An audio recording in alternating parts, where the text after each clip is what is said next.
All right, I hope you enjoyed your main course. Interrupt your conversation. Are enjoying, continue to enjoy. I'm just going to share a little bit more. And if you know me and you've known that I sometimes preach, that might get you a little nervous. Looking over there at Tyler. It's funny, at church, these guys, when I end up teaching, somehow they always end up in childcare. And I can just see it on their faces. They're like, no, it's Dan teaching and we're going to be in childcare. And they're not saying it because they're sad they're missing my teaching. They're saying it because they know they're going to be down there for an extra 15 minutes that they weren't planning on. They have to scramble to figure out something else to say. So, what's that? Yes, yeah, that's right. No, hopefully we'll keep it short, and we want to make sure, there is somebody taking care of children right now, and so I have to keep that. And I don't know what's happening over there. I don't see flames or anything like that, so we're probably good, but we'll try to keep it short. When I think about the idea of a tree, I was just thinking about this concept, because that's kind of been the theme. It's going to continue to be the theme. And Ron did a good job of explaining some of the journey that we've kind of been on as torchbearers. My wife and I moved here almost 10 years ago. We're working on our 10th year. It was we drove in, snowy day, probably kind of like this. It was November in 2007, and we kind of made our way. People had already moved our stuff from a truck into the house over there, and we settled in to this place. We kind of were in and out for a little while. My parents are from Estes Park. I grew up in Estes, and so we went there, here, and then really settled in finally in January. So we're kind of working now on that 10th year. When I was there, Ryan Moorman was the director. When I was here, Ryan Moorman was the director, and some of you guys know Ryan and Rachel and have known them. And I was just thinking back of the different directors that we've had. The first guy, his name was Carl Bob. Does anybody know Carl Bob? A couple of you guys. So Carl Bob was he wasn't the one who was the businessman that Ron was talking about, but he was with him, and came here as the director, started Timberline, and began directing. It was just a guest program at that point, no Bible school. And when I think about this idea of a tree, I think of that stage, it was kind of like this seed, this idea that Brad had, and Carl Bob was on board, and another guy, I never remember his name. Greg Olstein. He's from Olstein. Is it Osteen? Osteen. I was like, Olstein. I always thought it was that guy. I wonder why he's not giving any money. Man, I got to take that letter back. I was going to send to old Olstein. So I think of it as a seed at that point, and there was these kind of early growth. I mean, you think of a seed, and you have this first little shoot that goes down. It's actually a taproot, and it continues to grow, and things come off of it, and it begins to grow, and you have this really little tiny plant growing. And when I think about that first period of time, I wasn't here. Actually, I came. I lived in Estes Park. I remember coming here multiple times. Way more trees out there back then. And we'd come and we'd hang out here for a weekend and then go back to Estes Park. And then it was a while after that. It was actually Ryan and Rachel came in probably in about 2000. I'm going to look at Pete and Beth, somewhere around there. And a transition took place soon after that. Ryan and Rachel came in. They came in to help out. And before they knew it, Ryan was the director and Rachel was serving. And it was kind of this transition from a seed that had growth, that was doing things, and there was some pretty exciting new growth, to what I'd maybe call a sapling. The ministry was becoming a little bit more structured, and the Bible school began. In fact, the very first day of our very first Bible school, were you guys at the very first one? Was the same day that the Twin Towers were hit. And so it was an interesting day, people flying from all over the world. It's not the day you really want to be flying into the United States. But that was the first day. And over the next number of years, really 10 years, that sapling began to grow, and it had more structure. It wasn't kind of this, youth groups and kind of do different things. It was beginning to really look more like a tree. And I came in, we came in 2007, and I remember it was probably about a year and a half after we were here, Ryan had his 10-year anniversary. And I remember thinking, man, that guy's been here for 10 years. That's a long time. I've never worked anywhere for 10 years at that point. And it's crazy to think that here I am, probably about the time that we arrived when Ryan was about the same number of years at Timberline as we are right now when we had arrived back in '07, maybe a little bit more now for us. But it's almost been another 10 years. It was about probably 8 years ago that transition happened from Ryan to me. And so the first phase I'd call like the seed with this little shoot growing down, growing up. Second phase was like the sapling. It's beginning to get some shape and it's beginning to grow and build some momentum. And then what I would describe, I think the next 10 years, really our last 10 years, has been this transition from a sapling to beginning to be a mature tree. And it's interesting when you think about that process. As a sapling moves from this kind of green, it's shooting up, there's a lot of quick growth, to beginning to spread out and needing more stability, needing more structure. The roots are beginning to grow deeper. Ron hit on a few of these things. That period of time for us has been a huge time of realizing, you know what, there's some things that we've done as a sapling that we're probably fine to do as a sapling, but you just can't do life that way anymore. You know, there was ways we did staffing. There was ways we did our finances and our budgeting. There were things we did. We had youth groups come in.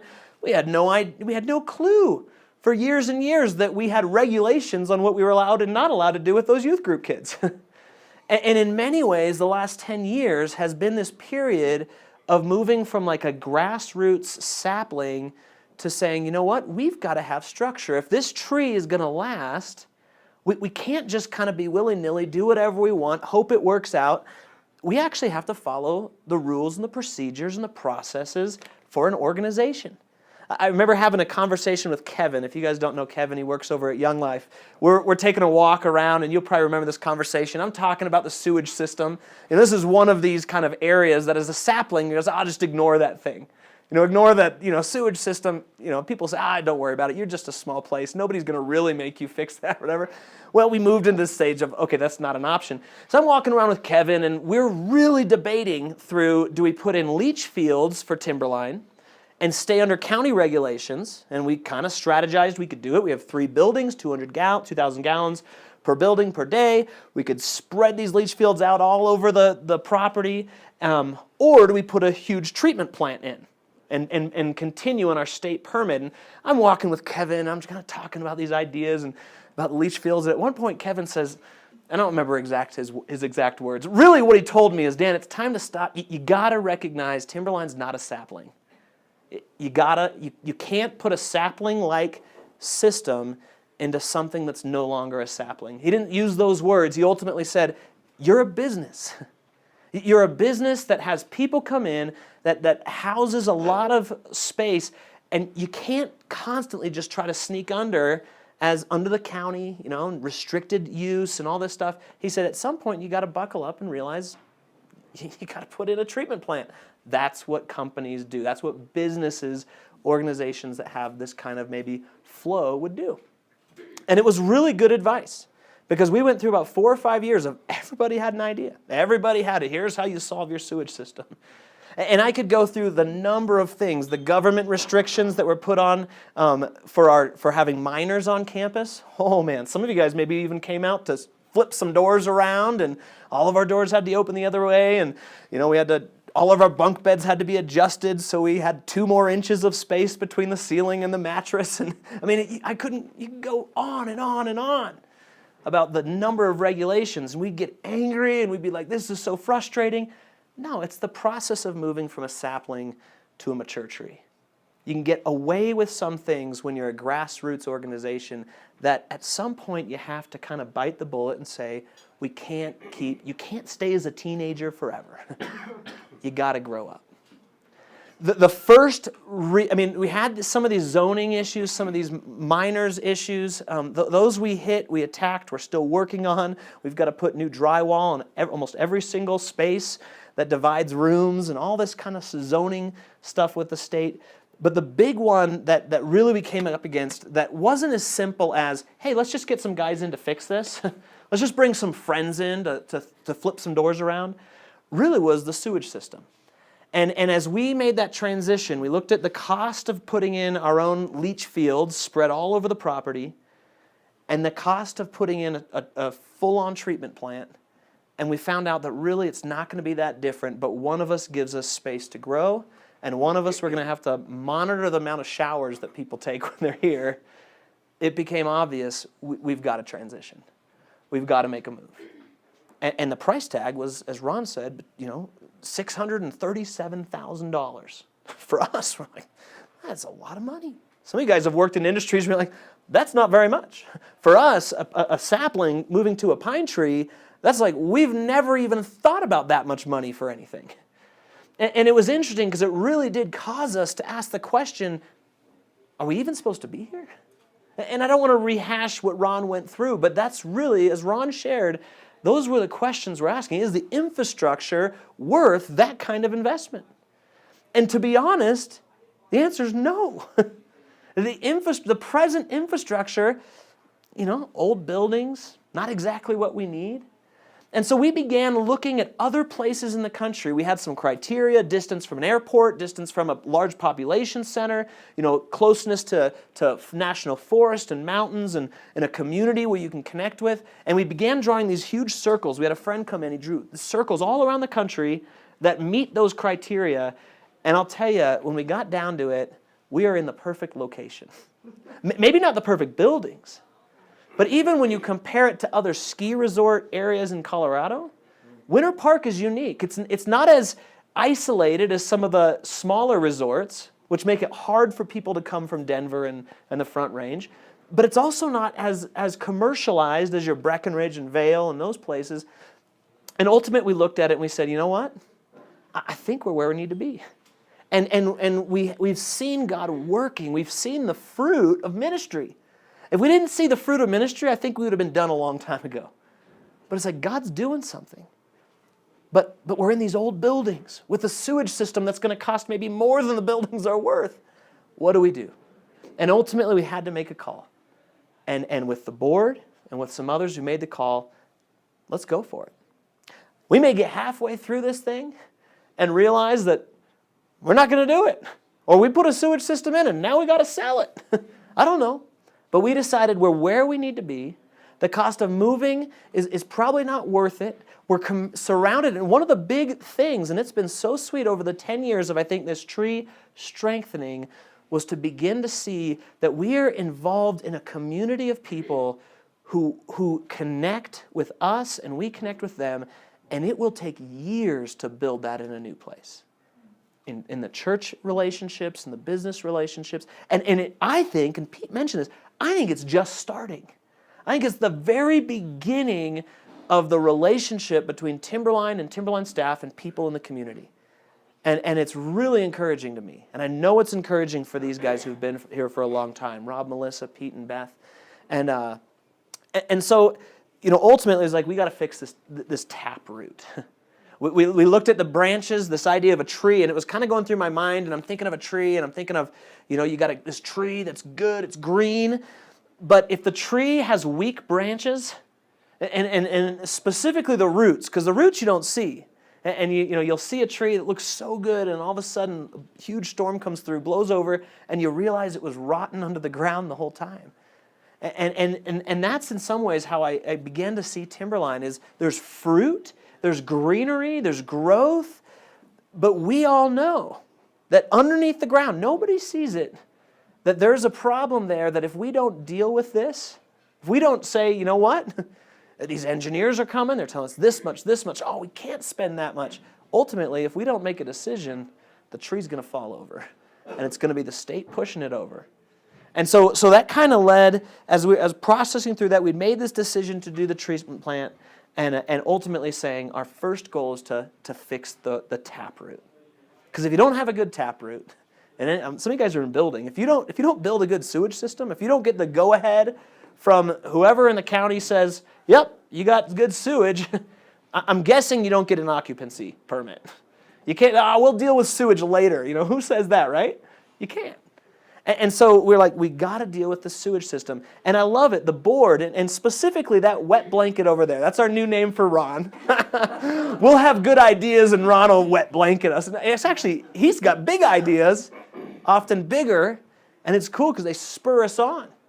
And they challenge some of our ideas. And Ron's push, and I think it was so good, was if you're gonna try to raise $500,000 to put a sewage system in, and I'll be honest, and you guys know, some of you guys know this man.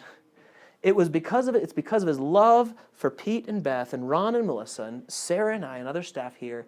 He basically said, I don't want to see you spend that much money on a sewage system, and 10 years from now, you guys are still not living in places that are adequate for your families. These guys live in a small apartment that they're so content in, but it's hard.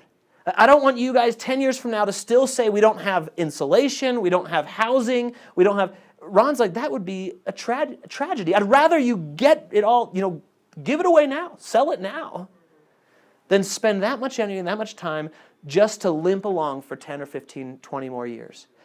Around that time, I was looking at some old board meeting minutes. So we've got, years and years, 22 years of board meeting minutes. And I was just going through reading them. And I can't tell you the number of times where I could have said, that board meeting could have been the board meeting we just had last week or a month ago. It was 20 years ago, and it's still the same things coming up. I don't know how many times buying High Mountain Lodge came up in board meeting notes. At least 5. And I'm not talking about like 5 consecutive meetings. I'm like, oh, we should really do that because we have these needs. 5 years later, same needs. How many times did it come up as the Mormons, the directors moved to, they lived in Granby for a while because there was no housing here? And it was just so good with Ron's pressure, his wet blanket. It's more of an electric blanket maybe. and seeing that and talking to Ryan, some of the pain and hardship that Ryan went through, really saying, you know what? God, if you want to do this, maybe we should look bigger than just the sewage system. Maybe we should set our eyes, yes, we got to have the taproot first. And if we don't get that done, we don't get anything done. But maybe we need to set our eyes on that we can be healthy. We can have healthy roots. We can deal with zoning issues. We can deal with staff housing. It's going to take energy. It's going to take people. It's going to take community. We can deal with space for guests in rooms. We can deal with classroom space, dining space. We'll have times in the summer where we have 100, probably some of the big ones, almost 130 people eating in here. We can't put 130 people in here, fire code. So people are eating downstairs. People are eating, staff are all eating up in the little staff lounge up there. We're trying to figure out how do we shift people. And it's like, you can do that for a little while, but you can't do that forever. And so when we talk about roots and branches, the heart of it is right now the taproot. Because the state, we have a compliance schedule. It's got to be in by the beginning of November, which means we got to build the thing. We got to design. It's designed. We're 90%. We got to go to contract, which we met with a contractor last week. It was really exciting. He's a small company. He's got a lower bid than what the engineers thought. Thank goodness. We'll see what happens. We've got to fund that. We've got to get the pieces to work together. But it's exciting because things are actually moving. Why are you guys here?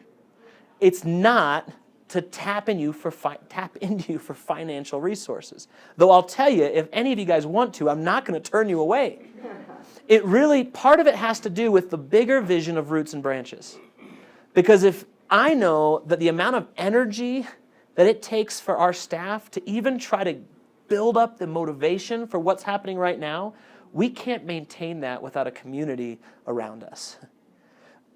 It is so easy to lose sight of the vision when you're trying to raise money, when you're thinking about buildings, when you're thinking about comfortable housing that hopefully meets the needs of the staff. It's so easy to forget why we're actually here. One of the verses that really is in the last 2 weeks, I love this verse. I've known it for a long time, but when it comes to this project, it's just been so strong for me and such a good reminder. And I'd ask you guys to pray for us. As a community, be praying for us, really this verse. It's Jeremiah 17, 7-8. It's in the middle of your tables there. Blessed is the man who trusts in the Lord and whose trust is in the Lord. Not whose trust is in a sewer system, not whose trust is in a big donor, not whose trust is in that we can build the buildings we want, because we have no idea what God wants us to do.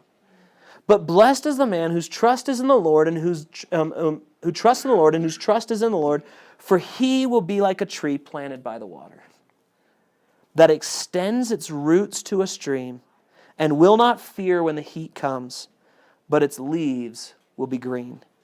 And it will not be anxious in a year of drought, nor will it cease to yield fruit. So part of what we want from you guys is to remind us of why we're here. That's why we wanted you to know more than just, some of you guys have known that for years. Some of you guys, we want you to know, here's the roots, here's where we've come from, here's these two testimonies, because we don't want to lose sight of the heart of this place. If we do, then who cares what happens to it? This is God's ministry. The second is, most of us here on staff are here because at some point or other, Timberline meant something really meaningful to us. Or torchbearers, or what somebody said. We're not a staff that has, an engineer over here and a financial guy over here and a business planner over here. We're a staff that's kind of like a hodgepodge staff. I mean, Rob and Andy are probably the two most trained people for the jobs that they do. As far as that was his career path and that's what he's doing. Andy, even Andy ended up being a cook in kind of a weird way. A lot of the rest of us, when I went to Bible school, I didn't learn anything about sewer systems. Now I feel like I can talk up and down about, all the different aspects. And so part of it is to say, you guys have a knowledge of the community, of the business, of this world that we want to tap into. You know people. You know people who have knowledge. You know people who have experience. You know people who have financial resources. You may be a person with financial resources. I believe if the Lord's doing this, He'll kind of direct us where He wants to go. There's this saying that my grandpa used to say, and he said, let the river cut its own course. God doesn't work with canals. God lets the river cut its own course. And where a river hits a rock, the water builds up and pressure starts to grow until it finds a place to escape. And it might be the absolute opposite direction. But the river cuts its own course. I think with this sewage system, it's like been building up. And to be honest, there's so much excitement of what might happen. We have honest conversations as staff. This might be our last year we run. Honestly. But we're also not worried about that because it's God. He's in charge. But there's an excitement of what could be. And part of that is you guys. There's some cards in your table. Here, they're in the middle. You'll see a little pack of, it's kind of blank paper. Somebody in the table just grab that and untie that twine. I don't know if it's a bow or if it's a knot, but whatever you need to do, untie it. And what we're going to ask you guys to do is we're going to bring out the dessert. We'll clear away your plates. We're just going to ask for you to write down thoughts, ideas. There's some things up on the screen here that'll stay there. It says, community involvement. What are your thoughts and ideas for community involvement? And that could be, hey, how do we bring people in? Maybe it's financially. We've talked about, we got the Young Life has the dinners, the PRC has their dinners. What can we do with our property that's maybe different? That could bring people in and it could have a financial side. Maybe it's not even a financial piece. Maybe it's just connection. How can we serve the community? What can we do to help the community? Fund development. Some of you guys, I know a lot about fund development. I'd love to sit down with you and hear your ideas. Project completion. I'll tell you, I sat down with Tyler for like 2 hours the other day. And it was so great because I'm talking to these engineers and it's like a used car guy or a car guy. I have no idea whether they're telling me what's true or what's not true. And it was so good to sit down with Tyler and he circled some things, ask him this question, ask him this question. Man, that's worth money to me. Because it helps me have an insight when we talk to these guys. Rob brings a huge insight into that. Some of you guys bring a lot of aspects of that. Areas where you'd like to help. We want you to be involved personally in our lives, but also with where we're going. Maybe it's going to be this year with the Taproot project. Maybe it's going to be 4 or 5 years down the road. The neighbor's selling 84 acres with 8 well permits, and it's got another potential easement out to the highway, which would be huge. Whether we can do that or not, it's like, man, that's a dream for me. Let's stop retrofitting buildings that are all 2x4 walls, that weren't really built for this, and let's build what we need over there that has the space to do what we want to do. Some of you guys, you're like, oh yeah, I can help you think through that. That's awesome. How do you want to help? And then the last one there, schedule a meeting with me.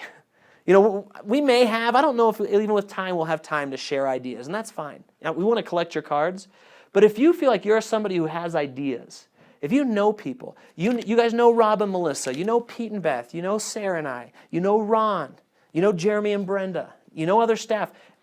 Maybe it's with me, maybe it's with somebody else. Say, hey, I'd love to sit down and talk about that. Do you and Sarah want to do dinner one night? We'll ask, well, where are we going? I don't know. Let's see. We would love it. So that card there is just an opportunity for you to write down some stuff. You're not going to get it all down. If you want to just write ideas and keep it, do that. And then give it to me later. If you want to jot some things down and leave it on the table, do it. That would be awesome. And we're going to have dessert. We're going to get some coffee going. Some of you guys have been eyeing the coffee. Some of you guys have stolen it early. That's okay. But we're going to have dessert. And then kind of to finish up, I'm just going to let Ron close the time after dessert. And then those who have kids can get back over there, and we'll figure out how we're going to get it. We'll have a public service announcement after Ron, just to make sure we don't end up with a traffic jam picking up kids. So, good. Let me send these guys off. We'll tell them they can bring dessert in, enjoy each other. If you need pens, there's some here. Just ask your server for a pen if you want to write something down.